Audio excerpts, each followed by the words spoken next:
Let us give him a warm round of applause, please.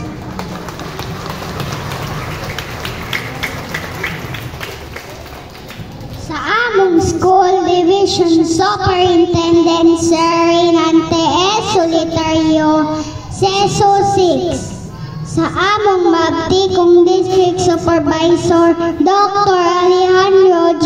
Curay, sa among pinalanggang school principal Ma'am Nancy G. Bequeso, sa akong magtutudlo Ma'am Maria Camille Teosorio, uban pang magtutudlo nga aniya diri karong adlaw. Mga ginikanan, mga kauban akong estudyante ug mga bisita, maayong adlaw sa inyong tanan.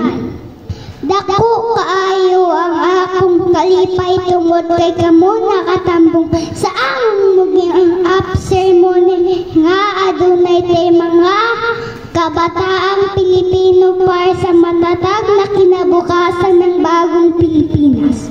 Kauban sa mga estudyante diri sa